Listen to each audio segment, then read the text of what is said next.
It's Monday, October 13th, 2014. This is PSN News. Tonight on PSN News, we'll have the latest on the suspect in Penn State's mass shooting threat. We'll also talk to a THON captain about the first canning weekend coming up on PSN News.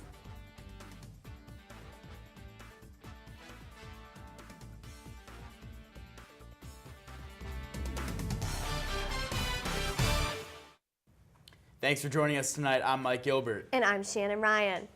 Jong Song Shim was charged with misdemeanor accounts of terroristic threats and disorderly conduct this morning in relation to the shooting threats at the hub made over the weekend. The 20-year-old sophomore admitted to threatening to bring assault rifles and kill people through the social media platform Yik Yak on Saturday night. Shim, who hails from Tinton Falls, New Jersey, said the threats were a prank, but university police thought differently when they arrested him at his apartment last night. Penn State Police Chief Tyrone Parham said at a press conference today that Shim was surprised when police showed up around 9 p.m. Police searched his residence and found no weapons. Parham said he is unaware if Shim will be expelled at this time. Penn State University police have arrested a student suspected of having a connection with the indecent assault that occurred Sunday morning. The suspect is being arraigned on one felony count of criminal trespassing related to another incident, but is believed to be connected to yesterday morning's reported assault. Several additional people have come forward indicating an unknown man entered their room on Sunday. Police are continuing their investigation and additional charges are pending. This was the second indecent assault that happened this weekend. There were also 2 sexual assaults in downtown State College. A Penn State student involved in anti-Semitic vandalism outside of a fraternity last year was sentenced last Monday. 20-year-old Eric Highland pleaded guilty to ethnic intimidation and criminal mischief. A judge sentenced Highland to 2 years of probation and 200 hours of community service. He will also pay $6,000 to those affected by the incident. The other student involved, Hayden Grom, pleaded guilty last month to the same charges and was sentenced to 2 years probation and 300 hours of community service. In November of 2013, Highland and Grom spray-painted cars and other property at the Beta Sigma Beta fraternity with swastikas, foul language, and sexual drawings. Penn State has dropped football recruit Miles Hartsfield, Blue White Illustrated's Ryan Snyder reported this morning. Hartsfield is a 3-star running back from Sayreville Memorial High School in New Jersey, where 7 high school football players were charged with sex crimes last week. 6 of the players were in police custody as of Friday, and the 7th surrendered himself on Saturday. Although the names of the juveniles have not been released, NJ.com reported that police showed up at Hartsfield's home. Hartsfield had committed to Penn State in June over offers from Rutgers, West Virginia, Georgia Tech, and others. The players were accused of performing a hazing ritual that involved sexual penetration toward 4 freshmen over a 10-day period last month. The Council of Commonwealth Student Governments discussed Penn State's alcohol policy at their second council meeting of the year this past weekend. The meeting, which convened at the Hub, discussed a variety of university-wide policies and student affairs. The student government discussed a resolution to change university policy to allow of-age students to consume alcohol in campus residence halls. However, after lengthy discussion, the alcohol decision was tabled indefinitely. International student concerns were also discussed, a mentorship program between domestic and international students, more outreach programs, and an advising system were suggested for the future. Auditor General Eugene DePasquale announced Wednesday that Penn State will be audited in order to examine Clery Act's compliance and the use of university funds. The issue being examined is whether or not proper funding was allocated to prevent sexual assault and spreading information and knowledge. The issue will be examined once the department has finished auditing the University of Pittsburgh, at which time Penn State will be forced to hand over all records related to the issue. Since 1999, the Foster Foreman Conference has met many distinguished reporters and editors to Penn State. This past week, Pulitzer Prize-winning Branch and author Michael Sokolov visited the Hub for the latest conference. Branch, a sports reporter for the New York Times, has received several awards, including the Award for Excellence in Coverage of Youth Sports from the John Curley Center for Sports Journalism at Penn State. He discussed his work in the field as a sports journalist, from sports reporting to feature writing. Meanwhile, Sokolov, another award-winning writer who contributes to the New York Times Magazine, read excerpts from his latest novel, Drama High. Tensions are flaring up again between North and South Korea. Find out more coming up. You sure you don't want some? It's chamomile. Listen, you are extremely terrifying. Just the scariest undead subhuman thing on TV, and I really mean that. But I am worried that you could give my kids nightmares if they see you, so I'm gonna have to block you. So that's it. Oh, and tell the zombies they're blocked too.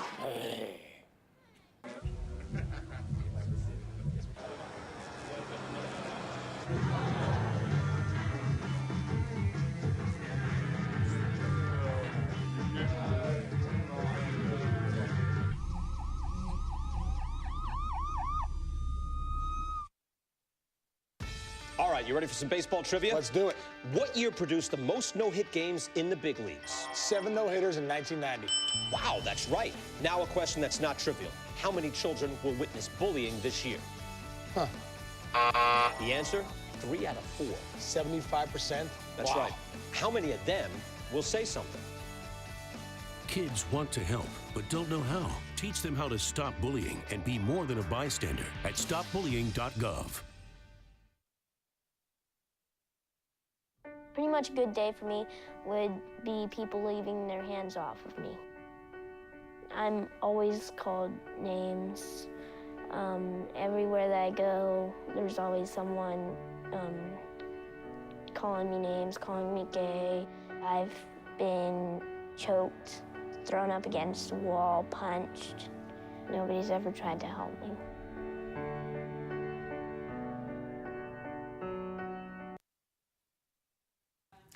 Microsoft CEO Satya Nadella is receiving backlash for his controversial comments in response to advice for women asking for a raise.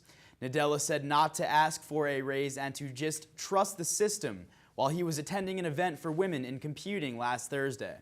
Microsoft and Nadella were blasted on Twitter and blog posts, and the company has since issued an apology. The company posted a memo on its website for Nadella acknowledging that he answered the question completely wrong and that he believes in equal pay for men and women in the workplace. An estimated 10 people were arrested at the Moral March in Ferguson, Missouri today.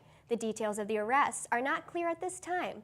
Thousands of protesters peacefully filled the streets of nearby St. Louis over the weekend for Michael Brown. Saturday marked 2 months since the unarmed black teenager was fatally shot by police. The Justice for All March in downtown Ferguson finished with a rally, protesting Brown's death by a white officer and other acts of police brutality across the country. Organizers believe 2,000 to 3,000 people were in attendance over the weekend. The rallies, which began on Friday, included a prayer, lectures, and dance performance. Tensions remain high in Turkey following mainly Kurdish protests that left 19 dead. Thousands of people ignored the government's curfew on Wednesday and took the streets to call on the government to take action against ISIS. Protesters also want fighters to be allowed to cross the border and fight the militants. The violent protests erupted last week as ISIS seemed poised to take the city of Kobani at the Turkish-Syrian border. Some demonstrators died in confrontations with rival groups, and others died in fights with police. The Turkish Prime Minister and that aside from the deaths, 145 people were injured in the demonstrations and another 388 were arrested. North and South Korea exchanged fire on Friday after northern soldiers targeted balloons carrying leaflets critical of its regime. Gunners fired for 20 minutes at the balloons, which were released by South Korean activists. After some rounds landed on the southern soil, the South then responded with 40 rounds from a heavy machine gun. Earlier this week, fire was exchanged between patrol boats from the two countries. Meanwhile, rumors are circulating that Kim Yo-jong, the younger sister of Kim Jong-un, is running North Korea. Kim Jong-un has not been seen publicly in over a month, and some are speculating that his sister may be running the country temporarily while he recuperates from an illness or injury. 27 people who had been held for months by Boko Haram militants were freed early Saturday. The hostages were then flown to Yaoundé, Cameroon's capital, from the country's far northern region. The hostages, which included 10 Chinese workers and the wife of Cameroon's vice prime minister, were seized by Boko Haram in 2 separate raids on May 16th and July 27th. It is unclear how their release was secured. Boko Haram is seeking to establish an Islamist state in Nigeria. However, its fighters often cross the border where Nigerian citizens have fled to escape militant attacks. We'll be right back with an interview with THON captain Sam Shively about the upcoming canning weekend. Stay tuned. You sure you don't want some? It's chamomile. Listen, you are extremely terrifying. Just the scariest undead subhuman thing on TV, and I really mean that. But I am worried that you could give my kids nightmares if they see you, so I'm gonna have to block you. So that's it. Oh, and tell the zombies they're blocked too.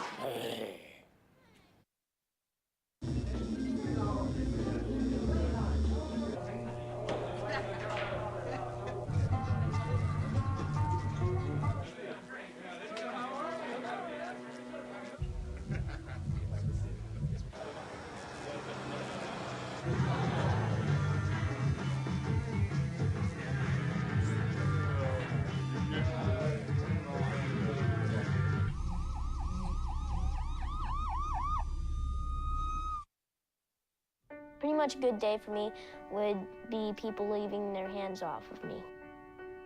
I'm always called names. Everywhere that I go, there's always someone calling me names, calling me gay. I've been choked, thrown up against a wall, punched. Nobody's ever tried to help me.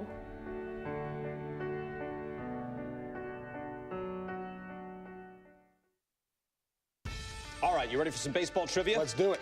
What year produced the most no-hit games in the big leagues? 7 no-hitters in 1990. Wow, that's right. Now a question that's not trivial. How many children will witness bullying this year? Huh. The answer? 3 out of 4. 75%? That's Wow. right. How many of them will say something? Kids want to help, but don't know how. Teach them how to stop bullying and be more than a bystander at stopbullying.gov. Welcome back. I'm Michelle Wolf here with Sam Shively, a public relations captain from THON 2015. So thank you so much for joining us tonight. Yeah, absolutely. Thank you. Okay, so my first question is for those who don't know too much about THON. What is canning? Canning is our most highly publicized solicitation event for funds for THON 2015. Canning generally involves students traveling all around the Northeast, all the way from places like New England down to Virginia, Delaware, and even into Ohio and all parts of Pennsylvania. Oh, wow. That's great. Canning also is one of the highest public relations movements, so I'm a public relations captain, and it creates the most publicity because canners are out on the streets from sunup till sundown, collecting funds from all sorts of people, ranging from Penn State alumni to people that just want to help a good cause. That's wonderful. Is there anything new or anything that students should be aware of this year with canning? This year, canning's a little different because the THON's e-learning management system, TELMS, is the new way to register for canning online instead of having to go on campus. TELMS covers all the safety issues that are associated with canning. So you register and take an interactive course watching different video modules and answering quiz questions to become registered for canning before each canning weekend. So how much was raised last year for THON as a whole? $13.34 million were raised for THON last year, which smashed the total of the year before.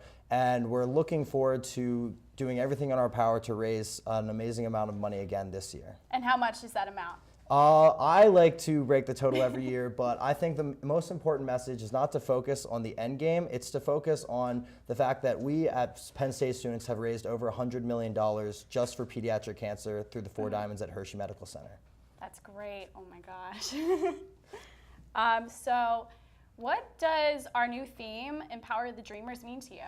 Empower the Dreamers, to me, means giving a voice to those who do not have a voice already. The children are the main point of THON, and they are affected by so much, and their childhood is really taken away from them. Empower the Dreamers, to me, means giving back to the children, because as children, you and I were lucky enough to think about being, I don't know, a dragon, a firefighter, or something like this. Children at the Four Diamonds at Hershey have to worry about doctor visits, healthy white TC counts, radiation, chemotherapy. So empowering the dreamers to me means giving back to the children and making them able to have that childhood again that was taken away from them. Oh wow, that's a great answer. Thank you. All right, so thank you so much. We'll be right back with this week's weather forecast. All right, you ready for some baseball trivia? Let's do it. What year produced the most no-hit games in the big leagues? 7 no-hitters in 1990. Wow, that's right. Now a question that's not trivial. How many children will witness bullying this year? Huh. The answer? 3 out of 4. 75%? That's Wow. right. How many of them will say something? Kids want to help, but don't know how. Teach them how to stop bullying and be more than a bystander at stopbullying.gov. Pretty much a good day for me would be people leaving their hands off of me. I'm always called names. Everywhere that I go, there's always someone calling me names, calling me gay. I've been choked, thrown up against a wall, punched. Nobody's ever tried to help me.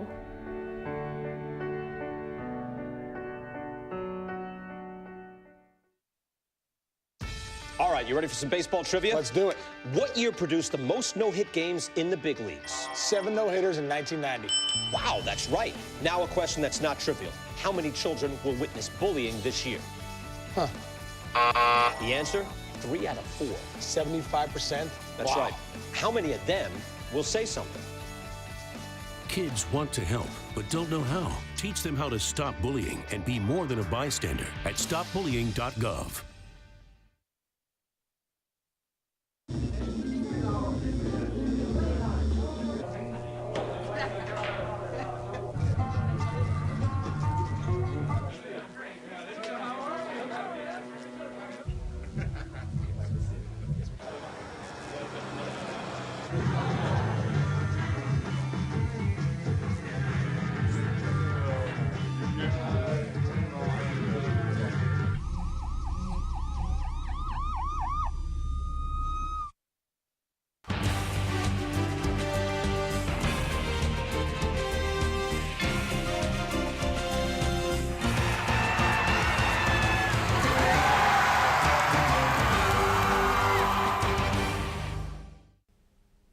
Good evening, Penn State. This is student meteorologist Faith Eretz here with your campus weather service forecast for October 13th.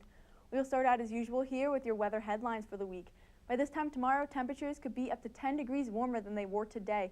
So though that will be quite a surprise, for once it will be a pleasant one. And although there were some pesky showers in the area today, those should hold off for much of the day tomorrow, just keeping some cloudy skies. But unfortunately, they will move back through the area starting Wednesday and sticking around for much of the week. So do not put those rain jackets and umbrellas away just yet. Although these clouds and showers will help keep our week temperatures pretty mild in the low 60s and high 50s, we will see a very significant weekend cool down here, so definitely keep your eye on for that.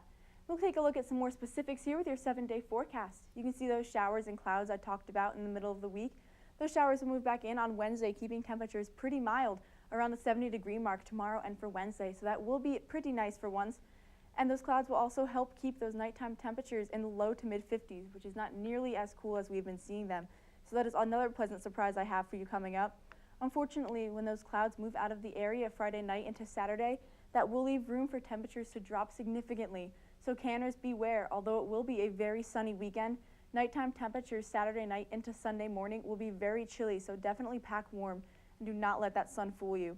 You see Sunday night into Monday, we have clouds moving back into the area, setting up for our system for next week.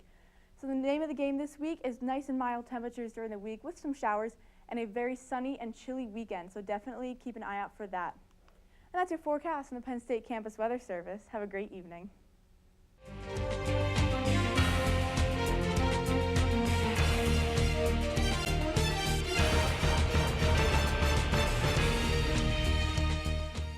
You sure you don't want some? It's chamomile.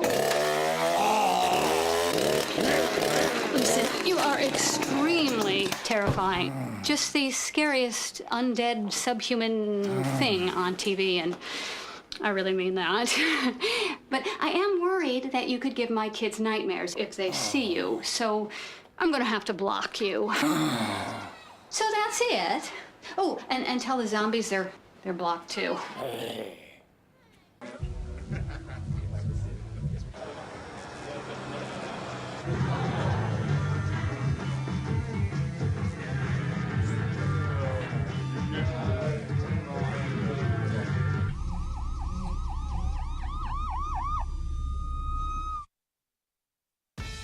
right, you ready for some baseball trivia? Let's do it. What year produced the most no-hit games in the big leagues? 7 no-hitters in 1990. Wow, that's right. Now a question that's not trivial. How many children will witness bullying this year? Huh. The answer? 3 out of 4. 75%? That's Wow. right. How many of them will say something? Kids want to help, but don't know how. Teach them how to stop bullying and be more than a bystander at stopbullying.gov. Pretty much a good day for me would be people leaving their hands off of me. I'm always called names. Everywhere that I go, there's always someone calling me names, calling me gay. I've been choked, thrown up against a wall, punched. Nobody's ever tried to help me. Hello everyone, I'm Madeline Shutt with this week's sports wrap-up. The Penn State football team fell to Michigan 13-18 on Saturday. Michigan's strong defense lifted the team to break their 3-game losing streak. Michigan quarterback Devin Gardner threw for 192 yards and 1 touchdown. Christian Hackenberg threw for 160 yards and 1 touchdown. Penn State's Bill Belton had 69 rushing yards, but the Nittany Lions were unable to convert points. The Nittany Lions will play rival Ohio State in 2 weeks at home. The number 3 ranked Penn State men's soccer team fell to unranked Maryland 4-0 on Sunday. Maryland was able to score 2 times in each half, while the Nittany Lions had 10 shots on goal. Penn State goalie Andrew Wolverton had 2 saves.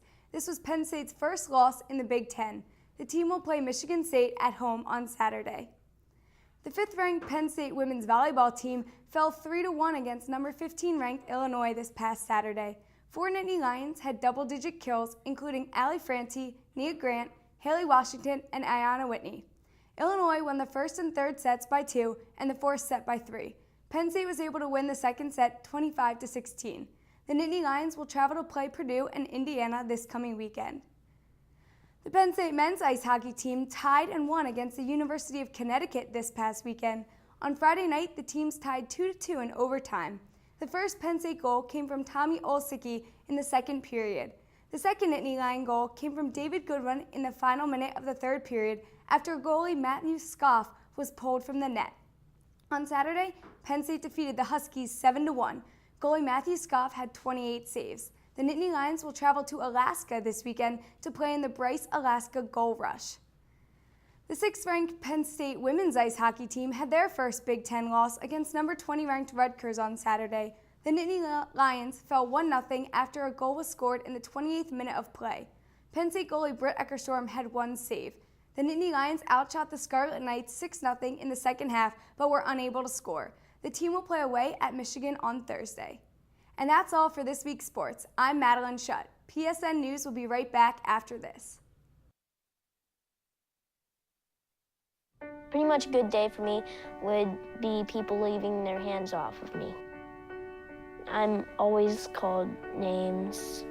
Everywhere that I go, there's always someone calling me names, calling me gay. I've been choked, thrown up against a wall, punched. Nobody's ever tried to help me.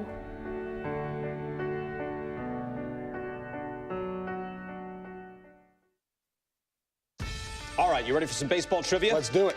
What year produced the most no-hit games in the big leagues? 7 no-hitters in 1990. Wow, that's right. Now a question that's not trivial. How many children will witness bullying this year? Huh. The answer? 3 out of 4. 75%? That's Wow. right. How many of them will say something? Kids want to help, but don't know how. Teach them how to stop bullying and be more than a bystander at stopbullying.gov. You sure you don't want some? It's chamomile. Listen, you are extremely terrifying. Just the scariest undead subhuman thing on TV, and I really mean that. But I am worried that you could give my kids nightmares if they see you, so I'm gonna have to block you. So that's it. Oh, and tell the zombies they're blocked too.